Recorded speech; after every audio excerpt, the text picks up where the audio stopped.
The following is a Goulash Media production. goulashmedia.net. Welcome to the System is Down.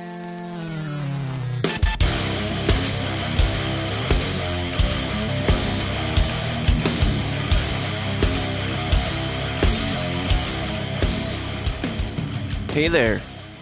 Hey there. Hey. What's up, Downers? Welcome back to the least comfortable show on the web. It is, of course, The System is Down, where we talk about all the things, just all the things. But typically, things that make you uncomfortable, things like conspiracies, politics, and religion, and sometimes we talk about culture and entertainment and other things like that, too. If you're new here, what's up? Welcome. It's a pleasure to have you. Thanks for being here, and go find the person who invited you. Give him a big hashtag MeToo kiss on the mouth and a slap on the rear from you and me, because you're going to enjoy it. You're going to enjoy this episode. It's a little bit different than what we typically do. Unless you're a member of the Downers Club. If you're a member of the Downers Club, you're more familiar with things like Rotten Potatoes, where we review things like movies and TV and stuff like that.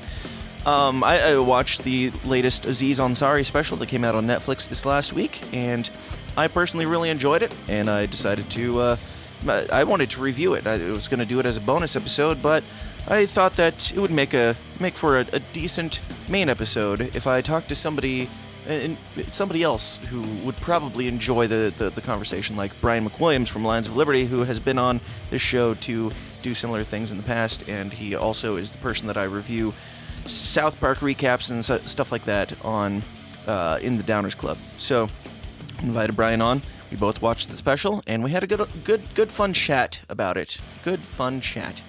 And it is relevant. It's not just a review of a comedy special. It's relevant because a lot of what Aziz talked about in his special is very, very, PC culture attacking stuff. Very, I guess, anti-politically correctness. It's not like super cutting edge edgy or anything, but it's... I'll just save it. We talked about it plenty in the episode. We're going to get into that here in just a minute, but before we do, I got to remind you guys about the Downers Club, where you can get the bonus audio and video content every single week, bonus episodes of the show, and it supports the show and helps me work out my technical bugs and kinks, which I believe, for now, are pretty good. It's been a couple rocky weeks and a couple rocky episodes lately, if you haven't been listening. But, yeah, I think we're good to go for the most part there. But there's always things that can be improved, always things that can be better. So help support the show. If you like what you hear here and you want to hear more, then go join the Downers Club for as little as a cup of coffee, $5 a month, at patreon.com/The System is Down. All right, let's get into this conversation. Just a fun, chill, laid-back one with good old buddy Brian McWilliams from Lions of Liberty talking about Aziz Ansari's new special, Right Now. That's the title of it, and we are going to talk about it right now, but it's titled Right Now. So, yeah, let's get weird.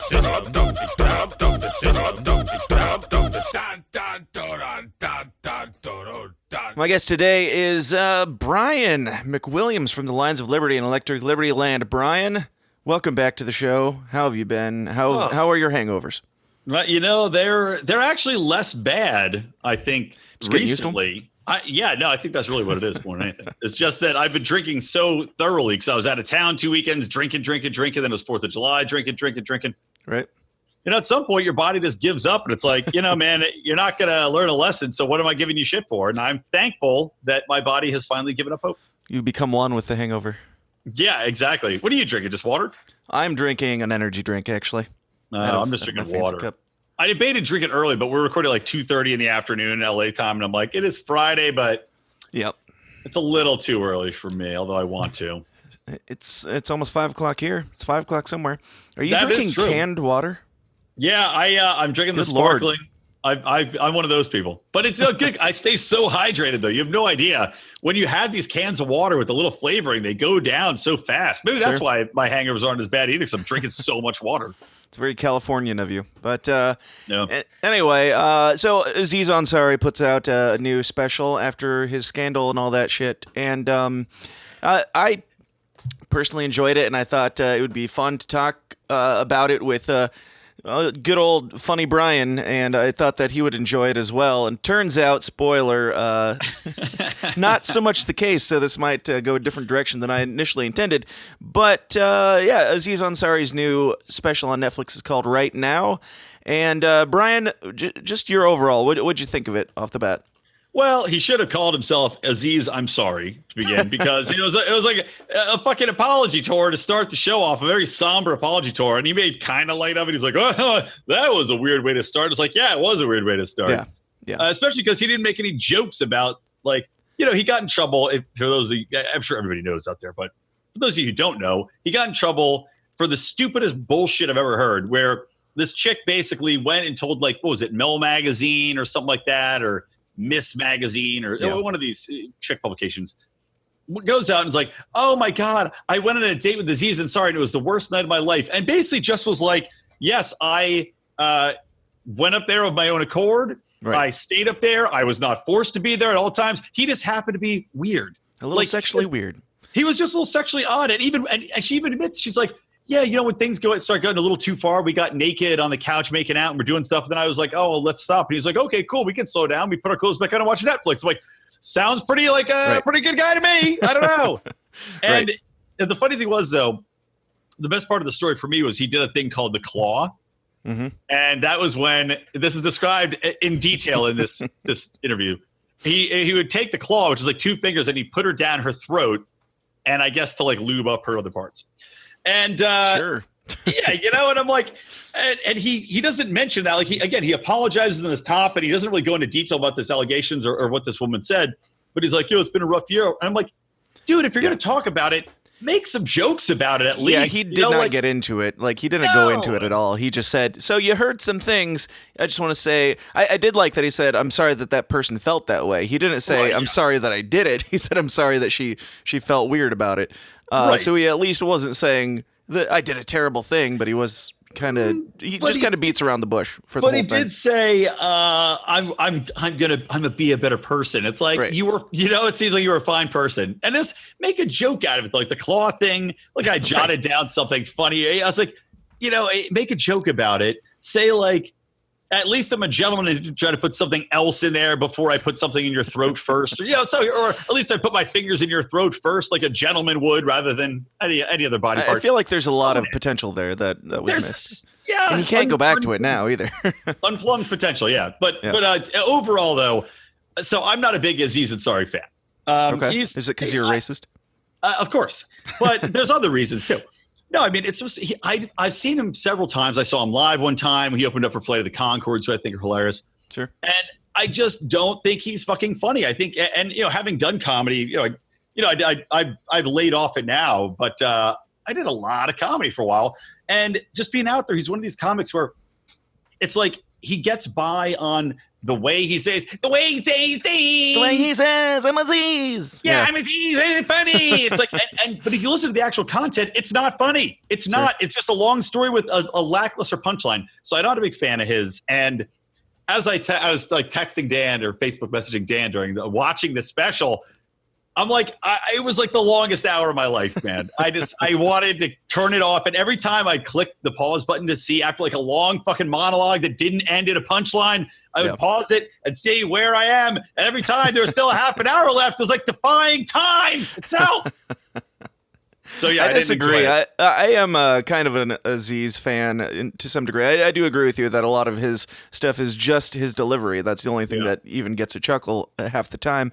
But I do like him. He's not one of my favorites by any stretch. I go more dark typically, but like a Jeselnik style. Exactly. But yeah, I enjoyed it, and I enjoyed his commentary on things even more, because I was expecting him to go being like the feminist lefty that he always was before, which brought him out of that shit, I guess. Right. Which Thank God totally for destroyed his horrible career, potentially.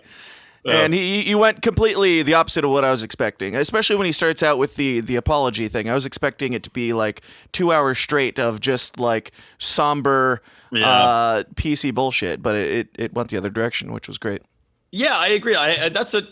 I did take a lot of that away. Like I was actually impressed by some of the points he was making. And, again, they weren't necessarily funny points, but they were salient points. I mean, I liked, well, I'll just run through I took notes in like chronological fashion. Yeah, I've got a few too. But I did, I like this point about the generational pussification, kind of the thing about in World War II, it's like, oh, you throw the guys in World War II and they're out there gunning down Nazis. Then if you did it today, people would have no idea what to do. Just throw them out there. A guy who makes cashews, again, not a good joke, right. But out there shooting people. I like this. And I like the thing about the Asian dress, making the point that nobody, these assholes, they see a white chick in an Asian dress or a Chinese traditional outfit, and they just post a picture of it. They don't talk to the person. Maybe she's like, he didn't say this, I'm just saying it, but maybe she's like adopted and her parents are Chinese. Sure. They don't fucking know. They just post a picture on Instagram. And his whole joke was like, oh, they went up to the person, they had it out. And like, nobody did that. So that was pretty good. Yeah. Yeah, I agree. A lot of that stuff was great. I liked him pointing out that minority movies are a little overrated on Rotten Tomatoes too. Like he talks about Crazy Rich Asians, and he's like, do you think it deserved a 96%? And everybody's like, and he's like, what's the amount that this is the culture that we live in, where everybody's like, what's the percentage that I have to say that will keep me from getting in trouble on TV? It's ridiculous. Hold on, I just had a light fall down on me. I put up like a new light to try to make my video quality better, and now it's just falling down on me. Yeah, it's even better for video. That's the problem with the desk going up and down. I think it was propped against the desk somewhat, and now I moved. The whole thing with it's like I talked about when we watched what was it? The Jordan Peele movie. Get Out. Yeah, Get Out. Exactly. Get Out. It's like 100%. We both agreed. Like, look, it's a fine movie. Yeah. It's not 100% fresh. It's not even that. It's not even the concept isn't even like an original concept. Right. Okay. It has racial tones that are they're obvious. We get it. That's why people bowed down and kissed its ass. Right. Same thing with Black Panther. Black Panther. I enjoyed Black Panther. I thought it was a good movie. Yeah. I was like, oh, this is a fun time. Was it some sort of groundbreaking black superhero? No. Right. No, it fucking wasn't. It had a lot of faults. It had a lot of faults even in like the CGI and stuff like that. Like, there are some bad stuff in that movie that should bring it down a little bit lower than like a 98% or whatever the hell it has. Totally. It's just like, the virtue signaling. And Aziz he had a lot about virtue signaling in here. Hold on, let me try to find a point. Oh, I like that he was talking about, rallying points, how white people are kind of like tallying points up for doing stuff for minority causes, and he thinks it's like a game, which is you see that online constantly. I'll give him credit for this joke. He had a very funny line. He's like, say you about racist. He's like, but at least they're brief. Unlike white people who just won't stop talking about shit all the time, how they read an article and they got to tell you all about the different points. That was very funny. Right. Good line. Yeah, you don't too often hear a racist trying to convert everybody to racism, but you do hear people trying to convert you into believing that everybody's a racist. So right, yeah, or just it's like just people wanting to let you know that they know.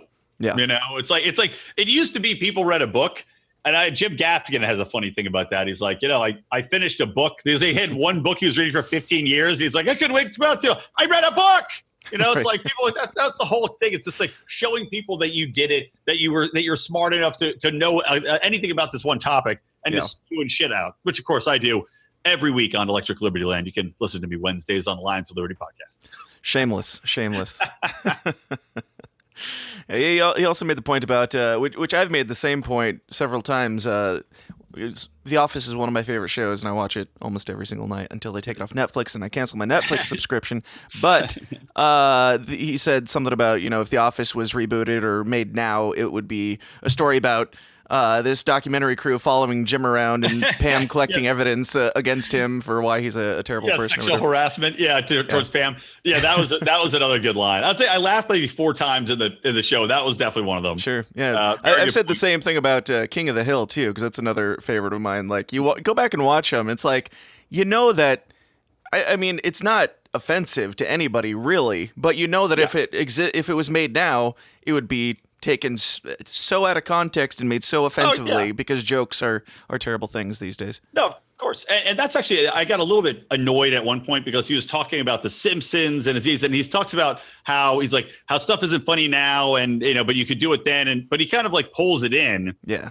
And he's kind of like, oh, well, I wouldn't do that joke now. Like there was a joke he said about putting a nanny cam in a teddy bear and giving it to Rashida Jones to spy on her in her house. He's like, then I was like, that's hilarious. I'm going to see into her house. Like, yeah, it is hilarious, Aziz. Right. And he's like, now I wouldn't do it. It's like, you're missing the fucking point of the character. It's a character. Man. It's a shitty character. Exactly. What is wrong with people? Character.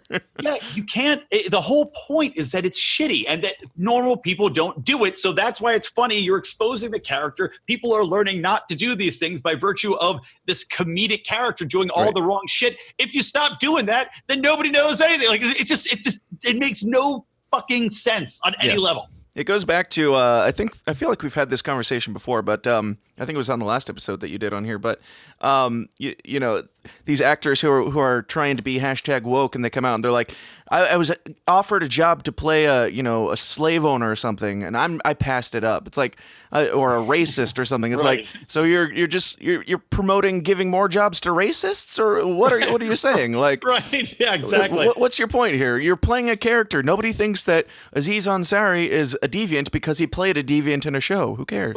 Right, precisely, man. And it's just, it just is the whole cancel that, like we have to forget and bury them in the time capsule and forget that they existed and erase, like the Dukes of Hazzard, for example. Like we have to erase all record of the Dukes of Hazzard because God forbid you had two goddamn hillbillies jumping over hay bales with a Confederate flag atop the car. Right. With the culture, we can't allow that, even though at the time everybody was like, whatever, man, they're just a couple good old boys. Right. They're just going to try to get that girl and Daisy Dukes drunk on moonshine and have a little orgy with her. Now, if in the Dukes of Hazzard, they were like, they had the Confederate flag on top of their car and they were like dragging a black guy behind the car, would you take offense to that at this point? I think I would have. Even at the time, I think I would have. Right. Exactly. Speaking of, anybody would. Perfect segue into something I took note of too is speaking of black people. Great point. Again, not fit necessarily that funny, but great point about talking about how weed, black men, like an entire. He's like, all the black men are in jail. It's my next note too.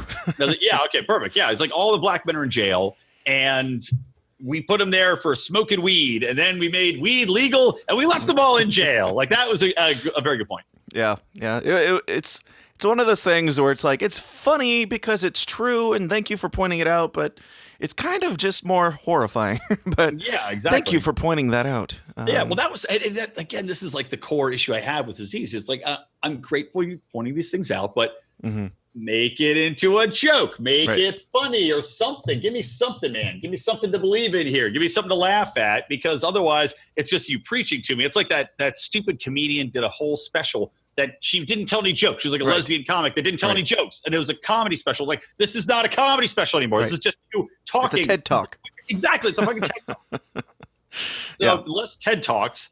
There's so many ways you can wrap these things and make them, like, Dave Smith, obviously, he put out Libertas. He does that with some of his. I do it with some of my comedy. If I ever get back up there, I'm working on it.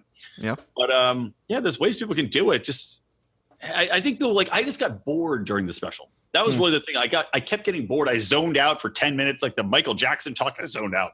Yeah. I realized I was watching another clip of a different comedy clip on my fucking phone. And I went, oh, shit, I forgot you're watching this comedy special. Because I started zoning out because it wasn't enough. It was just him talking and not punchlines. Yeah, with the Michael Jackson thing, he's talking about R. Kelly, Michael Jackson, all these things. Can you still like enjoy their art and separate it from their real life accusations or actions or what have you? What are your thoughts on that? And like he talks about Bill Cosby as well briefly. Do you feel like you can separate the two? Oh, without a doubt. I mean, you might have a little itch in the back of your head, but the thing is, you can separate them if the art comes before the molestation or the rapings, then I think until you find out about them after the fact, you can still appreciate it. I mean, because you have such an association in your mind of like, oh, this is good times. I listened to this and that, and I laughed. And I mean, I can still listen to Bill Cosby and laugh. I can still, I'm sure I liked some R. Kelly songs. I can't think of any off the top of my head, but if it happens though after the fact, if it's something where R. Kelly's like, here's my freshest album, coming straight out of prison, drinking, and it's just him rapping about drinking toilet wine and fucking Jeffrey Epstein, then I don't know. Maybe it's a great song. I'm not going to like it as much. What about you? Can you separate it taints it a bit. I can, and actually talked to a Like, not necessarily on the idea of like crimes and such, but I talked to Johnny Rocket about people like Jim Carrey. Like, can you separate these people with like crazy, extreme political wrong views? Can you separate that from enjoying their art? And for me personally, it's like, yeah, you have to. Otherwise, there's nothing you can possibly listen to or watch or anything, because they're all stupid. Yeah, that's becoming, especially with the explosion of social media, it's become a real issue. You know, like fucking Chris Evans, right? He's the guy who plays Captain America. Yeah. There could not be a bigger liberal pussy prick in the world than Chris Evans. And yet he plays a character which is pretty goddamn libertarian on screen. So I like that aspect. And, similarly, comedians, I can enjoy a lot of comedy. Like Sarah Silverman was a hilarious comedian. And then she got super woke, and then she became super shitty. But I could still enjoy her comedy she made before she became a super woke jackass. Or Patton Oswalt, another example. I cannot stand Patton Oswalt or Andy Richter for that matter. Jim I Jeffries. cannot stand them. But Jim Jeffries too. Jim Jeffries, it's like, what are you supposed to do? You can just live in this world of only listening to libertarian music, which is Nick Picone and Eric July, or you can just go back to the way things were before social media, when you didn't know everybody's every thought. Like, I don't care what you think. Do you make good art? I can enjoy your art. That's fine. Yeah, exactly, man. Yeah, another good point that I thought he had was when he's talking about the Michael Jackson thing. He's like,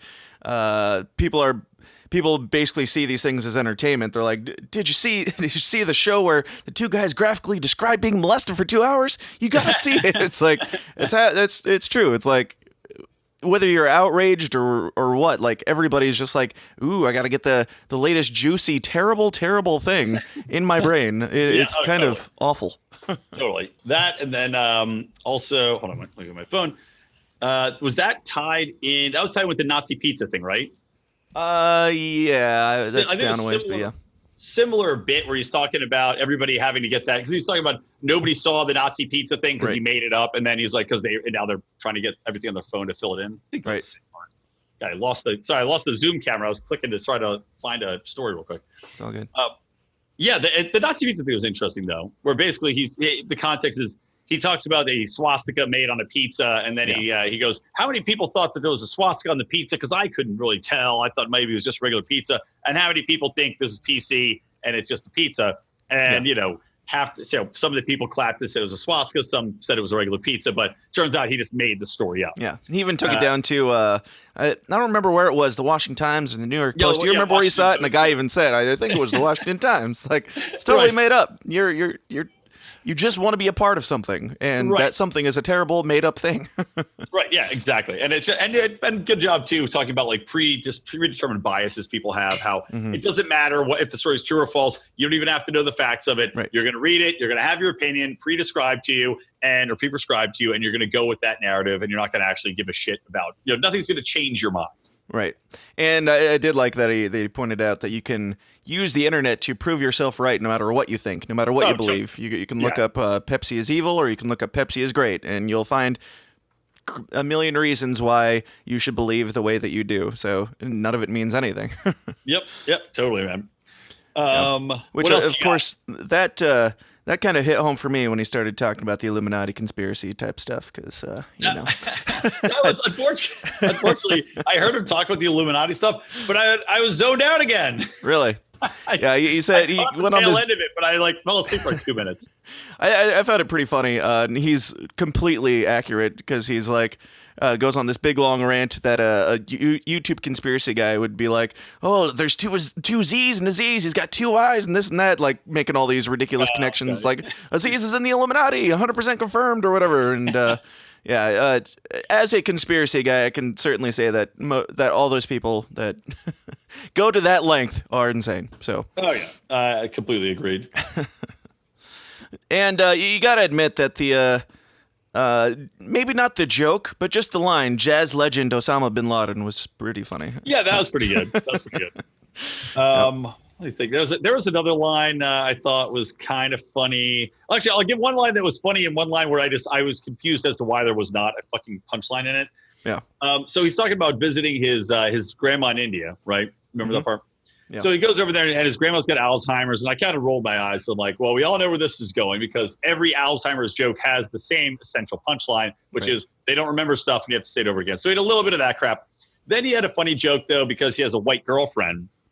And I thought the bit with his white girlfriend was pretty funny overall. But he's sitting down as a white girlfriend in the room, and his Indian grandmother keeps going, "Who's this white lady?" Mm-hmm. And after the third time, he goes, "The British are back, Grandma," which I thought was a clever line. But the thing that I got aggravated by is that he does this whole thing about visiting parents, right? And it's relatable. And I really like that, because it was something where people are kind of chuckling along, because you go to visit your parents, and it's always, he's right. It's like you get there and you're like, the first night you're tired, you just kind of go to bed and it's whatever. And the next day you wake up and you're kind of doing your own thing. And then you end up watching a shitty movie together, which happens every time. I know with my family, we always watch crappy movies. Yep. And then eventually you're kind of talking and they ask you how you're doing. You're like, "I'm fine." And yeah, even though you're not. Yeah. And it's making the point that even though you've known these people your whole life, you cannot be honest with them. And he goes, "And then they die." And I'm waiting for a punchline. You know, like a Jeselnik style or a me style punchline, where you wait and wait and wait. And the obvious punchline is, "And they die." And then you go, "So you don't have to worry about doing that shit again." You know, like that's the punchline. Or like, so no more awkward times, no more awkward visits. It's the silver lining. Like whatever, a counterpoint to this downer. And he doesn't do any of it. He just he goes, "What if I ended the special right there?" Which is not a fucking joke, not a punchline. And so that just aggravated the living shit out of me. Yeah, I feel like there was a lot of stuff where he definitely could have peppered in more. Just more. Like he talked a lot, and it was for a fucking hour. Points. He talked an hour. There were 4 jokes in an hour. Right. Made good points. Had a few jokes, and But for me, I did like the fact that he pointed out things like another note that I have down is he pointed out that people on both sides of issues are the same person. Like they all just want to chime in on the outrage. They all want to be a part of it. And how'd you feel about his closer? Because it wasn't funny. It was a heartfelt, appreciate life now type wrap up thing. I thought it was. I appreciated it. Because it definitely came from a point of honesty, and you could tell he was a little teary on stage. He did appreciate the fact that look at Louis C.K. Louis C.K. hasn't gotten a chance to come back because Louis C.K. is not colored. Yeah. I mean, probably. Well, no, he is like half Mexican. So whatever. But it seemed like he was very authentic on stage, thanking the audience and saying he appreciates what he got. It was a little overwrought because it was about 5 minutes long of him meandering on about loving life and appreciating the now, which again, a little cliche, man. Look cool. Just get up there, tell a joke, finish strong with a joke. I don't want to be sob storying you and seeing if you appreciate it. Do that for the last 30 seconds, man. Yeah. Or do your whole thing and then end it with a joke. You're a comedian. This is supposed to be a comedy special.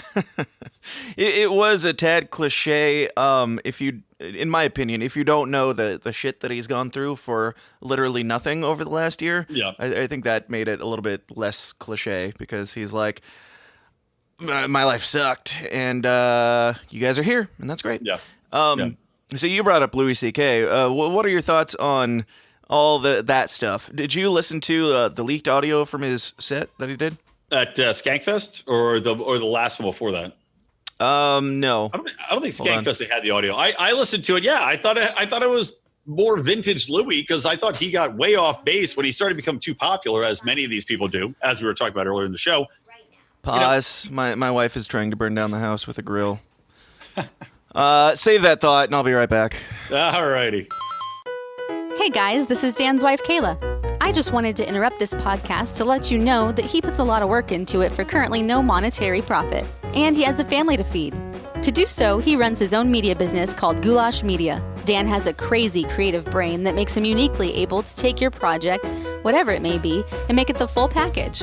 So whether you're in need of graphic design, logos, branding, commercials, wedding videos, podcast jingles, music production, music videos, merchandise, websites, pictures, or what have you, contact Dan and he'll seriously make you look and sound awesome. For more information, just go to goulashmedia.net. That's Goulash, Goulash, media.net, where Dan caters to the little guy with the big vision. So, hold on, wait. You weren't recording that whole time? No, I was not. I paused it. So I was cleaning dog blankets and shit. Yeah, family shit. Oh yeah, all right, ready? I'm gonna hit record. Go for it. Yeah, I had to run downstairs because my wife turned on the grill and there was a big grease fire and she was freaking out. So. And they think the women's soccer team should get equal pay. You don't even know how to cook fucking chicken on a grill. She asked me earlier, can you show me how to cook chicken on a grill? I was like, well, you turn it on, you put the chicken on the grill, and then when it's done, you take it off and turn the grill off. Did he tell her the trick about making sure it's done by poking your muscle in your hand? I don't know that trick. Enlighten me. I used to be a cook for many years. So it's basically if you make a fist with your thumb on the very top of your index finger, squeeze hard, and then if you poke the muscle, it's basically the more to the knuckle is like less. This works with steak too. So steaks, it's like rare right by the knuckle, medium rare is in the middle, and then if you get back to the back part, like where your knuckle of your thumb and the muscle on the top hits, that hard part is what chicken or steak should feel like if it's done or well done. Well, welcome back to Cooking with Brian, and the wage gap is justified. Now talking about what word we leave off? Talking about Louis C.K., right?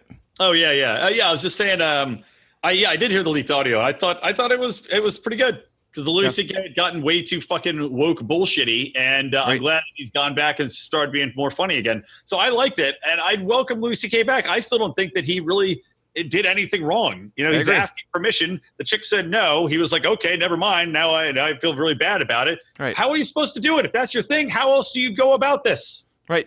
If you ask somebody, hey, can I punch you in the face? And they say, yes, please punch me in the face. And you punch them in the face, then you did nothing wrong. I'm sorry. Well, look, man, some people, I've dated chicks that like to be smacked in the knockers. I dated a chick that like to be choked. People are into different shit, and unless they're like, hey, slap me in the titties, or if you like slapping titties, you got to be like, hey, can I slap you in the titties? Right. I don't know what to tell you. This is the way the world fucking works. And, saying the guy had some sort of privilege or power, okay, maybe he did. Doesn't mean you can't say no. Doesn't mean that he's an evil person. It seems like he was very polite about it in all these interactions. So I don't know. It's ridiculous to me. Yeah, and I loved I guess it wasn't a special. It was just his stand-up leaked. Also, screw the guy who leaked it, but thank you at the same time. Because we'll probably never see a special from him in a while. Yeah, I doubt it. But yeah, I thought it was great. Like when you see a guy who's known for being raunchy and dark and offensive, and he starts watering it down, and then suddenly he has nothing left to lose, and he's just like unbridled. I loved his part where he's like, what are they gonna do? Take away my birthday? It's like, got nothing left. Right, yeah, exactly. And that's where, to your point, Aziz did seem authentic because he knows that it all can be taken away for basically nothing. Right. So. Yeah. What are your thoughts on Harvey Weinstein? I don't know a ton about his situation, but was it like, was it super nefarious, or was it like, you can do this and it'll be a good chance that you'll get a better part if you do this? It was definitely a lot of that. And my issue with this whole Harvey Weinstein thing is he was definitely a monstrous guy. And I think there were situations in which he may have forced himself. But again, this is unconfirmed. Yeah, I think the majority of it was quid pro quo. I want to do these things. I want you to watch me jerk off in the shower. I want to blowjob. I want to fuck you, whatever it is. And in exchange for forwarding the careers. And these women, this is what people don't want to talk about, is that he did this probably with hundreds, if not thousands of women. Right. And the vast majority of these women were like, yeah, sure. And they all knew about it. It was an open secret in Hollywood. Yet, where are the people talking about it? Where are the Reese Witherspoons talking about it? Oh, they conveniently kept their mouths shut about it. Oh, why? Because they got ahead. Right. It's just the height of hypocrisy. So while Harvey Weinstein is definitely complicit in being a son of a bitch, at the same time, unless he's out there forcing people against their will, this was basically a contract between two people that helped him get ahead. So, it's like, it takes two to tango here, unless it's force. How many times would you blow Harvey Weinstein to get ahead? I'm on record. I would 100% blow Harvey Weinstein. If he was like, hey, you're going to be a movie star, you're going to be making $5 million or more every year for the next 20 years, Please, I'd blow Harvey Weinstein in a second. I'd let him fuck me right in the ass. Done. I'd let it to him today. Right. Yeah. Not even a doubt, right? It's really easy. Done deal? Absolutely. It's really easy to say that it's really easy to be outraged about a thing when you're never going to be in that position to make that choice. Exactly. Like they were in that position, they knew the potential outcome and the consequences, what went into it. I mean, he's a gross guy. Okay, one bad day for a lifetime of Yeah, think about it that stardom. way. Yeah, 1 hour of work. Right. Right. And now you're for $20 million, you get to live your dream career, never have to worry about it again. And I think people don't understand just how insanely competitive it is out here too. Like, Hollywood is just rife with the littered carcasses of wannabe actors and actresses. Right. And 0.1% of these people make it. So, I don't fault these people for getting ahead in any way they can. Yeah. Can you imagine being like the wife of a dude who like got really fat and Harvey Weinstein-ish, and she just stays with him, sticks it out, and then she hears these people complaining that they had to have one bad day with a fat, nasty guy, but they had a lifetime of success. She's like, I have a lifetime of that one day and no success. So, final thoughts on Aziz Ansari's, whatever it's called, right now, I believe. Okay, go ahead. Do you want to give yours or do you want me to give mine? You can go ahead. Okay, I wasn't sure if you were asking me to or you're going. No, go ahead. My final thought, again, I said it before. I just don't think Aziz is that funny of a guy, but I appreciate his thoughts. My final thought, though, is why the fuck did Spike Jonze have to direct this comedy special? I was surprised, yeah. It was weird. For what? For him walking down the street to some music and then taking different shots of the crowd? What? Why? Stupid. Have a guy with his iPhone film it. It's the same fucking thing. But didn't you notice that there was like film grain? Ah, yes. That's not something you can put in with a Final Cut Pro or an iMovie that's filter. only Spike Jonze can do that. Yeah, it's just so stupid. It's like, Well, do you think that it has anything to do with Spike Jonze being this super #woke dude, and so that gives him street cred if he's got Spike Jonze directing?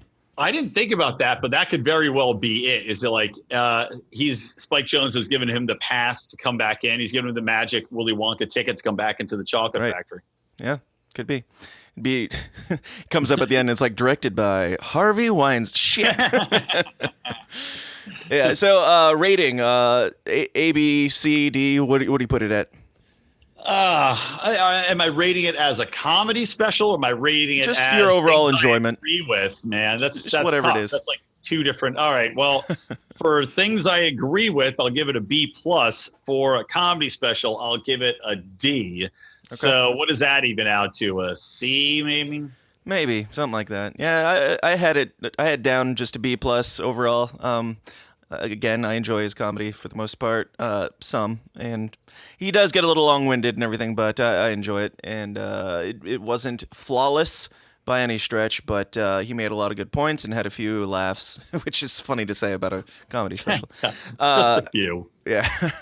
Damn it! I got a freeze screen. Yeah. I hope he leaves you a nice voicemail. Dan, I heard you like my comedy special. Thanks so much. I don't even know what you just said. It's just my fucking Aziz Ansari impression. It's so goddamn high pitched. It's like dogs get. Maybe he was telling jokes that dogs could hear, but I couldn't fucking. The punchlines are all too high pitched for you to hear. I've been married long enough that maybe my brain is just, or my ears are, tuned into that frequency a little bit better than yours. Might be so. You missed all the good jokes because you just can't hear it. Yeah. All It's right. like old people can't hear the young woke comics anymore. Too high pitched. Yep. Well, cool. Brian, any word on South Park return? Have you heard anything? I have not. I have Rick and Morty, not. anything like that? Because we haven't done reviews in a long time.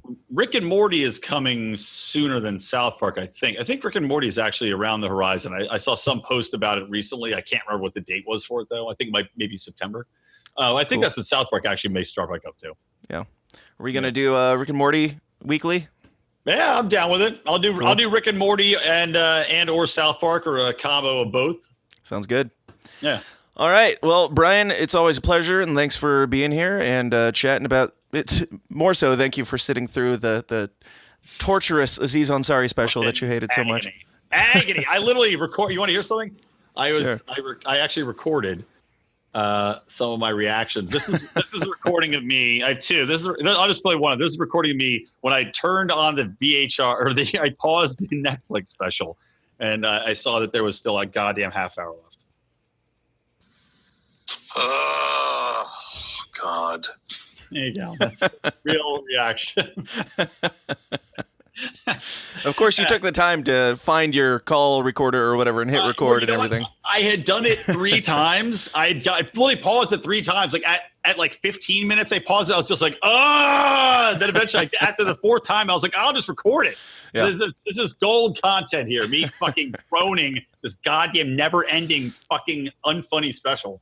I'm sorry I drug you through another slog, but better content this exactly. way. If we both agreed the whole time. But if we were just like jerking Aziz off the whole time, it would be much less interesting. But Brian, go ahead and give all your plugs for all your shows and everything that you got going on there. I'll plug it up. I'll plug it in. I'll plug it out. Brian McWilliams. You can find me with the Lions of Liberty every Wednesday for Electric Liberty Land. Also follow me on Twitter at Brian with an I McWilliams. It's just Brian. You know, the spelling. It's not actually Brian with an I all spelled out, by the way, guys. Don't be fucking stupid. Yeah. Of course, that's how highly he thinks of your intelligence, listeners. Exactly. And then, we've got you and I and Howie Snowden and Remzo Martinez. Of course, we have the Legion of Liberty Doom for our paid listenership, which we have to get our call scheduled. Hopefully Monday, if Dan doesn't crap out. You can do it without me if you have to. Yeah. So there you go. That's it. That's where you can find me. All right, cool. Well, Brian, always a pleasure. Thanks for being here, and we'll see you next time, man. All right, buckaroo.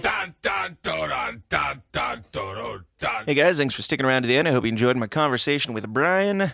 Demonetized on YouTube, McWilliams from Lions of Liberty. Now, those guys just got demonetized, which is hilarious because it's not offensive. It's not offensive content.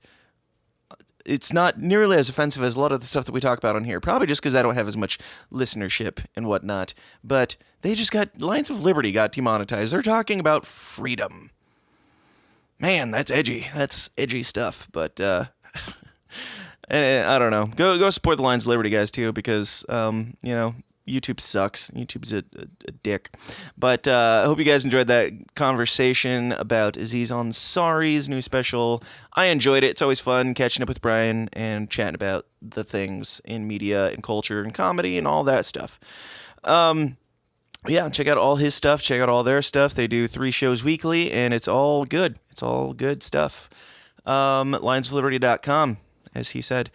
Anyway, what else do we got going on? The documentary is coming along slowly but surely. We're coming up on the 50th anniversary, which I'm sure a bunch of things will come out, a bunch of content that, when I initially, brought up the idea that I'm making this documentary about the moon, which if you're not familiar, I'm making a documentary about the moon landing and why certain people still believe that it did not happen and that it was faked, and why other people think that those people are terrible, terrible people. But when I first announced that I was going to be doing this documentary, I was like, yeah, I'd like to have it done by the 50th anniversary of the moon landing. It's kind of a good idea. It's kind of a terrible idea.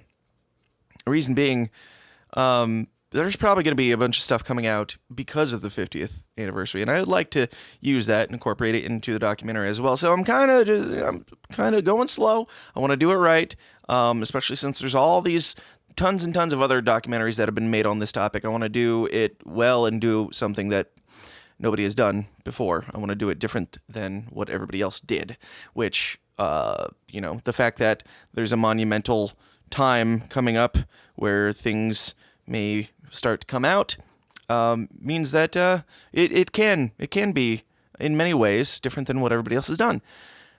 There already is a few things, inconsistencies that they're announcing already on that topic, which is it's kind of laughable and sad. But if you want to find out more about that, obviously, I'm not going to do all the details here, but go find out more at moonmythlegend.com. The official title of the documentary is going to be The Moon, the Myth, the Legend, Lunar Lore for Humble Dummies. and it'll be coming out when I'm done with it. So screw you and just keep your pants on. But go check it out, moonmythlegend.com. You can you can see the artwork, you can get the updates, you can watch the trailer, support the doc and everything. The Indiegogo campaign is completed, but you can still pre-order your copy at on Indiegogo, and all the links are at moonmythlegend.com. So go check that out. Anyway, also be sure to like, share, subscribe to all the things. For now, while we're on these platforms, do the things that you can do to help get the word out so that when the apocalypse comes and we are removed from the platforms, people will know about us and be able to find us and our weirdo community of strange people. But for now, do the liking, sharing, and subscribing, and go join the System Is Down forum on Facebook, the evil, evil Facebook. We're making the best of a bad platform with the System Is Down forum. It is completely free to join. It's just a bunch of strange people who are civilly discussing these weird, kind of fringy counterculture things. Conspiracies, politics, and religion, all the things that we talked about on the show. And doing so, civilly, just like humans, conversing with humans, instead of the outrage and screaming that you see all over the rest of Facebook and all the other social networks. So go join that. Just go to Facebook and type in the System Is Down forum, ask to join, or go to tsidpod.com/forum, and all the links are in the show description, show notes, and all that stuff. So check it out there. And definitely tune into this Friday's episode of QAnon Chronicles every single Friday with Scott McElroy, where Scott breaks down things that are going on in the news. Today is Friday that I'm recording this. A new episode dropped this morning that I'm really excited to listen to because it's talking about all the Jeffrey Epstein and Bill Clinton scandals and all that stuff. A lot of crazy things that are coming out right now. I know it's going to be a really good episode. I haven't listened to it yet, but I can already endorse it based on what I know about Scott and the stuff that he digs into and the stuff that's coming out. So definitely check out that show because there's some weird, crazy stuff, compelling news stories that he digs into that are coming out day by day. You can check it out in this feed, wherever you're listening to this, or at QAnonChronicles.com. All right, I think that is all of my obligations. I said the social media stuff. Whatever social media you're on, we're probably there, so find it. Don't need to bore you with that. But yes, go out and be. I would like to conclude in a similar way as Aziz concluded his special. That was probably, even though it's a comedy special, that was one of my favorite parts, possibly my favorite part of the entire thing, and there was no comedy involved. Just raw, humble humanity. A guy who's gone through some darkness and fought through the ugliness of the system, which is down, and he's coming out of it, for now, at least. And it has taught him to be appreciative of now and what he has, because what you have, it could be gone tomorrow. It could be gone. He didn't think when he was, getting a little weird in the bedroom with his girlfriend, he didn't think that it would have the potential of ruining his career in the future. But all of a sudden, one day, he wakes up and his career was close to over just because of the one thing that he probably completely forgot about. We live in a weird time where that's possible, and not to say that we're all like celebrities and or like losing your celebrity is the end of the world or anything, but who knows? You could get in a car accident tomorrow, or you could lose a loved one tomorrow. Not to be a downer, but you never know. You never know what could happen. Enjoy now. Live for now, and don't take for granted the time that you have been given with the people around you.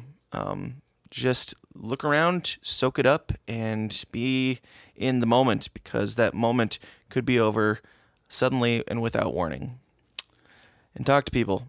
Love people. Listen to people. I spent like 2 to 3 hours. I played a show last night, and I spent like 2 to 3 hours talking to this homeless veteran who just approached me asking for, he said $1 to buy cigarettes. I don't know where he's buying cigarettes for $1, but the guy's name was Mark, and we talked for a long time. Turns out he was, this was like an hour drive away from where I live, and he was initially from my hometown, so a lot of strange things.